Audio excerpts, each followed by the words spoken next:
ભારે હિમવર્ષા બાદ ઓલીમાં સ્કીઇંગ ગેમ્સ માટે કોર્સ પણ શરૂ થઈ ગયા છે। જમ્મુ કાશ્મીરના ગુલમર્ગમાં ખેલો ઇન્ડિયા અંતર્ગત યોજાનારી સ્કીઇંગ ગેમ્સ માટે ઉત્તરાખંડની ટીમની પસંદગી પણ શરૂ થઈ ગઈ છે।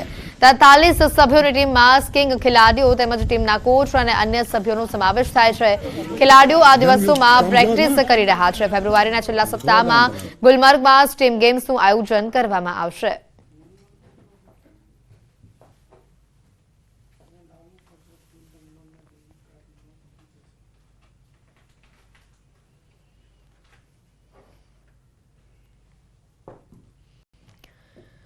ઉત્તરકાશીના ગંગોત્રી ધામમાં ભારે હિમવર્ષા થઈ અને જેના કારણે ગંગોત્રી ધામમાં તાપમાન 0થી પણ નીચે નોંધાઈ રહ્યું છે। આ દરમિયાન ગંગોત્રી ધામમાંથી એક તપસ્વી સાધુના દુર્લભ દ્રશ્યો સામે આવ્યા, જે ગંગોત્રી ધામમાં ગંગા નદીનું પાણી એકઠું થયું છે અને જ્યારે અતિશય ઠંડી હોય ત્યારે આ જ તપસ્વી મહાત્મા ગંગોત્રી ધામમાં ગંગા નદીના થીજેલા પાણીમાં સખત ઠંડી વચ્ચે પણ સ્નાન કરી રહ્યા છે। શ્રદ્ધા મજબૂત હોય તો મુશ્કેલીઓ સહેલી લાગે છે, તેથી જ જ્યારે તપસ્વી ઋષિઓ માટે ગંગોત્રી ધામમાં 0 તાપમાનથી નીચે ઉભા રહેવું પણ મુશ્કેલ છે, ત્યારે તપસ્વી મહાત્માઓ ગંગા નદીના થીજેલા પાણીમાં સ્નાન કરી રહ્યા છે, જેનો વિડીયો પણ હાલ આ જિલ્લામાં વાયરલ થઈ રહ્યો છે।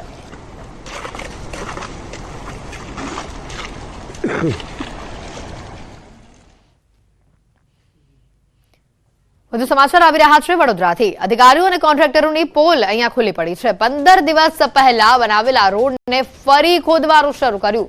રોડ બનાવવામાં 5 કરોડનો ખર્ચ થયો હતો। 15 દિવસમાં જ નવા રોડની દુર્દશા થઈ ગઈ। નવા રોડ પર ઠેર ઠેર ખોદકામ શરૂ કરાયું। કોંગ્રેસના કોર્પોરેટરે ખાડામાં ઉતરીને વિરોધ કર્યો। પરવાનગી લીધા વિના કોન્ટ્રાક્ટર દ્વારા ખોદકામ કરાયું હોવાનો આક્ષેપ છે। નિયમ મુજબ નવા રોડને ખોદવાની પરવાનગી નથી। અનિવાર્ય સંજોગોમાં વિભાગની સક્ષમ મંજૂરી લેવી જરૂરી છે। એમજેવીસીએલના કોન્ટ્રાક્ટરને નોટિસ ફટકારાશે। રોડને થયેલા નુકસાનની ભરપાઈ કોન્ટ્રાક્ટરે કરવાની રહેશે। તાત્કાલિક ધોરણે કામગીરીને બંધ કરાવાઈ છે।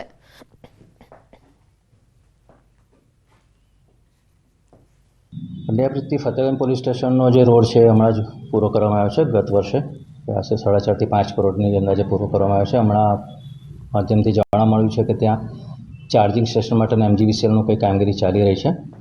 અત્યારથી એવી કોઈ પરમિશન અમે આપી નથી, જેથી એમજીવીસીએલના તાત્કાલિક અસરથી અમે કામગીરીને બંધ કરાવી છે અને આગળની પ્રોસેસ માટે એમને જણાવી દીધું છે। સ્માર્ટ સિટી વડોદરાના ઓવર સ્માર્ટ અધિકારીઓ છે તેમની વધુ એક બેદરકારી જે છે તે સામે આવી છે। સીધા દ્રશ્યો જે છે આ નવાયાર્ડ વિસ્તારનો જે રોડ છે તેના બતાવવાના પ્રયત્ન કરીશું। આ રોડ તમે જોઈ રહ્યા છો તે થોડા સમય પહેલા એટલે કે 15 દિવસ પહેલા જ કરોડો રૂપિયા ખર્ચીને વડોદરા મહાનગરપાલિકા દ્વારા બનાવવામાં આવ્યો હતો, પરંતુ 15 દિવસ બાદ આ રોડને છે તે ફરી ખોદવાની કામગીરી છે તે શરૂ કરવામાં આવી છે। ત્યારે જે કોંગ્રેસના કોર્પોરેટર છે તેમના દ્વારા અત્યારે વિરોધ નોંધવામાં આવી રહ્યો છે અને કોર્પોરેટરો એક જ માંગ કરી રહ્યા છે કે જો તમને રોડનું ખોદકામ કરવું હતું તો પછી રોડ બનાવતા પહેલા જ જે તમારે વાયરિંગનું કામ છે તે કરી લેવું જોઈતું હતું, પરંતુ કરોડો રૂપિયા ખર્ચ્યા બાદ ફરીથી રોડને ખોદવો કેટલો વ્યાજબી કહેવાય તેવો પ્રશ્ન જે છે કોંગ્રેસના કોર્પોરેટર ઉઠાવી રહ્યા છે। હરીશભાઈ સાથે વાત કરીશું। હરીશભાઈ, શું કહેશો? અત્યારે લાઈન નાખવાની કામગીરી જીઈબીની ચાલુ છે, તમે એવું માનો છો કે આ કામ જો પહેલા કરી દીધું હોત તો કરોડો રૂપિયા જે ખર્ચ્યા હતા એની જે આ દુર્દશા ના હતા? વોર્ડ નંબર 1ના 4 કોર્પોરેટરની લડત બાદ રોડને મંજૂરી મળીને રોડનું કામ થયું। 1.5 મહિના પહેલા રોડ બન્યો છે। શું આ ઝેડકો વાળાએ અઠવાડિયાની અંદર મંજૂરી માંગેલી છે? 1 મહિના પહેલા જ મંજૂરીનો પ્રોસિજર કર્યો હોય તો કોર્પોરેશનને ખબર હતી કે આ રોડ ઉપર જીઈબીની લાઈન નાખવાની છે, તો એમનું કામ પૂર્ણ થયા પછી આપણે રોડ બનાવવાનો હતો। તો મુખ્યમંત્રી સાહેબે થોડા દિવસ પહેલા શાસક પક્ષના નેતાઓ અને અધિકારીઓની હાજરીમાં કીધેલું છે કે રોડ બન્યા પછી કોઈને ખોદકામ માટે પરમિશન નહીં આપવાની। તો મુખ્યમંત્રીથી ઉપર છે આ અધિકારી। ધારાસભ્ય જ્ઞાનીબેન ઠાકોરે વિધાનસભા ગૃહમાં સરકારી શિક્ષણની ગુણવત્તાનો મુદ્દો ઉઠાવ્યો છે। સરકારની નીતિ વહાલા દવલારી હોવાનો આક્ષેપ કર્યો છે। ગુણવત્તાવાળા શિક્ષણથી બાળકો વંચિત રહે તેવી માનસિકતા હોવાનો આરોપ લગાવ્યો છે।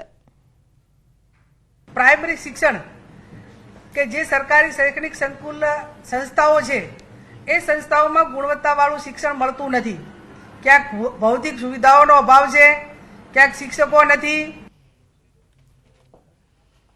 મહેસાણામાં પ્રીસ્કૂલની ગંભીર બેદરકારી સામે આવી છે. ચાલુ શાળામાંથી બાળકી બહાર નીકળી ગઈ. નર્સરીમાં અભ્યાસ કરતી બાળકી શાળાના સમય દરમિયાન બહાર નીકળી ગઈ. કડી કરણનગર રોડ પર આવેલી HN કિડ્સ ચોઇસ પ્લે સ્કૂલમાં આ ઘટના બની છે. બાળકી અચાનક ઘરે પહોંચી જતા વાલી ચોંકી ઉઠ્યા. શાળામાં બાળકોની સુરક્ષા સામે વાલીએ સવાલ ઉઠાવ્યા છે. બાળકીના પિતાને શાળા સંચાલકોએ ઉડાઉ જવાબ આપ્યો. બાળકીના પિતાએ શાળા વિરુદ્ધ શિક્ષણ મંત્રી સહિત ઉચ્ચ કક્ષાએ લેખિત ફરિયાદ કરી છે.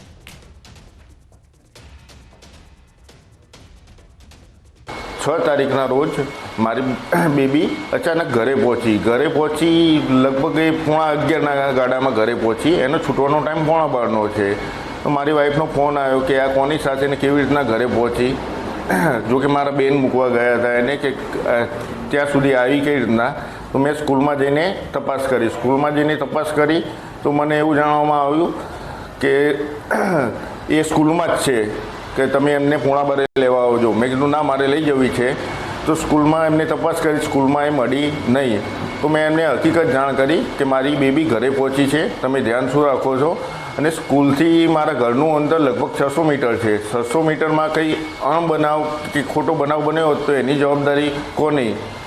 સ્કૂલ તંત્રએ આ વસ્તુને અકસ્માત કહીને ટાળી નાખ્યો. દ્વારકાથી સમાચાર આવી રહ્યા છે કે જ્યાં વિદ્યાર્થીને માર મારતો શાળાનો ફાધરનો વિડીયો વાયરલ થયો છે. ખંભાળિયાની સેન્ટ ઝેવિયર્સ સ્કૂલનો વિડીયો હોવાનું હાલ સામે આવ્યું છે. વિદ્યાર્થીને સ્કૂલના ફાધરે માર માર્યાના દ્રશ્યો સીસીટીવીમાં કેદ થયા છે.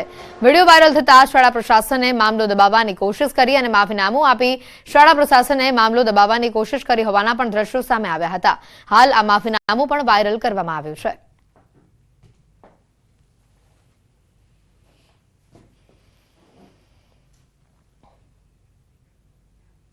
તો સુરતમાં તથ્યવાડી થતા રહી ગઈ હોય તેવો એક કિસ્સો સામે આવ્યો છે. બેકાબુ કાર ચાલકે બાઇક સવારને અડફેટે લીધા. બંને નબીરાઓને હાલ પોલીસે ઝડપી લીધા છે. અકસ્માતમાં બાઇક સવાર દંપતીને ગંભીર ઇજાઓ પહોંચી છે. મિત્રની કાર લઈ નીકળેલા બે મિત્રોએ પૂરપાટ ઝડપે ગાડી હંકારી દંપતીને અડફેટે લીધું હતું. અકસ્માત બાદ કામરેજ પોલીસ હરકતમાં આવી છે.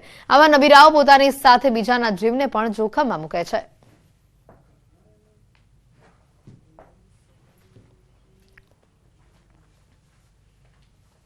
ગફલતભરી રીતે પોતાની ગાડી ચલાવી આગળ બાઇક ચાલક રમેશભાઈ પૂનાભાઈ સોંડાગર અને એમની સાથે તેમના ધર્મપત્ની હંસાબેન રમેશભાઈ સોંડાગર જઈ રહ્યા હતા. તેમને પાછળથી પૂર ઝડપે હંકારી ટક્કર મારે છે. જે અકસ્માતમાં રમેશભાઈ અને હંસાબેન ખૂબ ગંભીર રીતે ઇજાગ્રસ્ત છે. બંને જણા 19 વર્ષના છે. તેમની ધરપકડ કરવામાં આવી છે. સુરતમાં હીલા દલાલ સાથે સ્નેચિંગનો પ્રયાસ કરવામાં આવ્યો હતો. મહેધરપુરામાં મોપેડ પર જઈ રહેલા દંપતી પાસેથી સ્નેચરે પર્સ ખેંચવાનો પ્રયાસ કર્યો હતો. ચાલુ વાહને એકાએક પર્સ ખેંચાતા દંપતી રોડ પર પટકાતા મહિલાને ઈજાઓ થઈ હતી. સ્નેચિંગ કરી ભાગવા જતો યુવક પણ રોડ પર પટકાતા લોકોએ તેને ઝડપી પાડવાના પ્રયત્નો પણ કર્યા હતા. અનેક પ્રયત્નો બાદ સ્નેચર યુવક ત્યાંથી ફરાર થયો હતો. ચાલુ વાહને કરાયેલી સ્નેચિંગની આ સમગ્ર ઘટના સીસીટીવીમાં કેદ થઈ છે. પોલીસ તપાસમાં સ્નેચિંગ કરવા આવેલા યુવકનું મોપેડ પણ ચોરીનું હોવાનું સામે આવ્યું છે.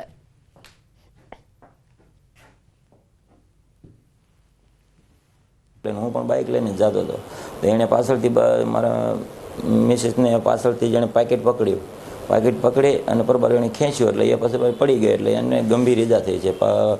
ગોઠણે 3 ફ્રેક્ચર થઈ ગયા છે. ફરિયાદના આધારે જે રજિસ્ટ્રેશન નંબર છે એની ખરાઈ કરતાં આ રજિસ્ટ્રેશન નંબર ખોટો હોવાનું સાબિત થયેલું હતું અને એ આધારે જે કલમ એડ થાય છે એ મુજબની કલમનો ઉમેરો કરવામાં આવેલો છે અને આરોપીને શોધી કાઢવા માટે અને આ બાબતે સર્વેલન્સની ટીમ પ્રયત્નશીલ છે. સુરતના પાંડેસરામાં ખાનગી સિક્યુરિટી એજન્સીના સુપરવાઇઝર પર ફાયરિંગના પ્રયાસનો મામલો સામે આવ્યો છે. બુકાનીધારીઓએ ઘાતક હથિયારો વડે હુમલો કરી ફાયરિંગ કરવાનો પ્રયાસ કર્યો. ઇકો કારમાં આવેલા 5 જેટલા બુકાનીધારીઓએ જીવલેણ હુમલો કરી ફાયરિંગ કરવાનો પ્રયાસ કર્યો હતો. પોલીસે સમગ્ર મામલે 3 આરોપીઓની ધરપકડ કરી છે, જ્યારે અન્ય ફરાર આરોપીઓની શોધખોળ હાથ ધરવામાં આવી છે. આરોપીઓ ઇજાગ્રસ્ત વચ્ચે ચાલી આવેલી જૂની અદાવતમાં હુમલો કરાયો હોવાનું તપાસમાં સામે આવ્યું છે.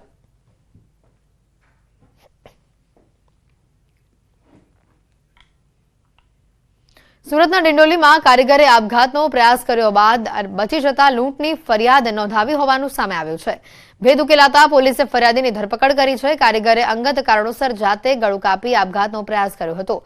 કોઈ જોઈ જતા તેને તાત્કાલિક સારવાર અર્થે ખસેડવામાં આવ્યો હતો. ડરના કારણે કારીગરે કોઈ વ્યક્તિને હત્યાનો પ્રયાસ કરી મોબાઈલ લૂંટ કરાયાની ફરિયાદ નોંધાવી હતી. તપાસ કરાતા કારીગરે પોતે જ 2 દિવસ પહેલા ફોન બંધ કર્યાનું સામે આવ્યું હતું. વધુ પૂછપરછ કરાતા પોલીસે ગેરમાર્ગે દોરવા ખોટી ફરિયાદ નોંધાવ્યાનું પણ કારીગરે કબૂલાત કરી છે. હાલ પોલીસે કારીગરની ધરપકડ કરી છે. જે મૂળ વિક્ટિમ છે એના સાથે ખૂબ ડીપલી કાઉન્સેલિંગ કર્યું, એમની સાથે વાતચીત કરી અને છેવટે તેમણે કબૂલ્યું કે આ સમગ્ર ઘટના એક એટેમ્પ ટુ સુસાઇડનો કેસ હતો, નહીં કે એટેમ્પ ટુ મર્ડરનો. સુરતના ઉધનામાં યુવક પર જીવલેણ હુમલો કરવામાં આવ્યો. જલારામનગર 4 રસ્તા નજીક હુમલાની ઘટના સામે આવી છે. 2 શખ્સોના ઝઘડામાં યુવક પર હુમલો થયો હતો. મધ્યસ્થી કરવા વચ્ચે પડેલા યુવક પર જીવલેણ હુમલો કરવામાં આવ્યો. જાહેર યુવક પર જીવલેણ હુમલાની આ ઘટના સામે આવી. ગંભીર હાલતમાં યુવકને સારવાર માટે નવી સિવિલ હોસ્પિટલ ખસેડવામાં આવ્યો હતો. યુવકની હાલત અતિ ગંભીર હોવાનું સામે આવ્યું. હુમલાખોરો દ્વારા નજીકમાં ચાદરનો ધંધો કરતા યુવકના ટેમ્પોમાં પણ તોડફોડ કરવામાં આવી હતી.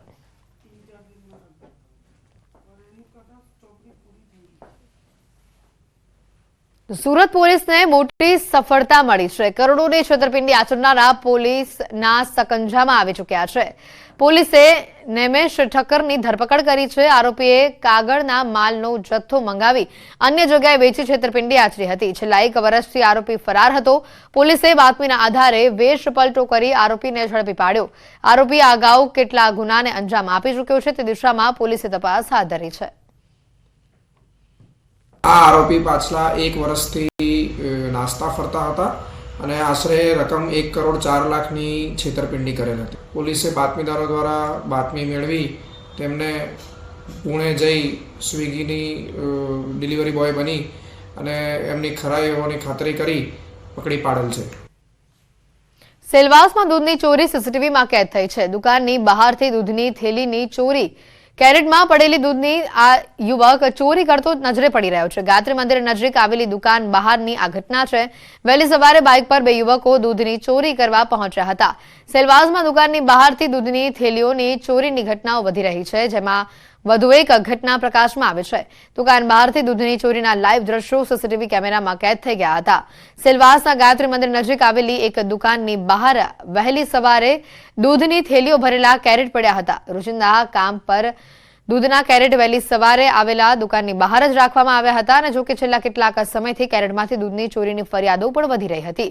દુકાનની બહાર મૂકેલા કેરેટોમાંથી દૂધની ચોરી અંગે હાલ તપાસ કરાતા સીસીટીવી ફૂટેજ તપાસવામાં આવ્યા અને જેમાં દૂધ ચોરીની સમગ્ર ઘટના કેદ થઈ હોવાનું પણ સામે આવ્યું છે. જે મુજબ વહેલી સવારે 2 યુવકો એક બાઇક પર દુકાનની બહાર પહોંચે છે અને ત્યારે એક યુવક બાઇક ચાલુ રાખી અન્ય યુવક બાઇક પર જ બેસી રહે છે અને ત્યારે અન્ય બીજો યુવક દુકાનની બહાર મૂકેલા કેરેટમાંથી દૂધની થેલીઓની ચોરી કરતો આ સીસીટીવીમાં નજરે પડે છે અને ત્યારબાદ થેલીઓ લઈને તે યુવક બાઇક પર બેસી ત્યાંથી ફરાર થાય છે. અગાઉ પણ વાપી અને સિલવાસમાં પણ દુકાનોની બહાર વહેલી સવારે મૂકેલા કેરેટમાંથી થેલીઓની ચોરી થતો હોવાનો બનાવો સામે આવી ચૂક્યા છે. ત્યારે દૂધ ચોરીની વધુ એક આ પુરાવો સામે આવતા વધુ તપાસ આ મુદ્દે કરવામાં આવી રહી છે.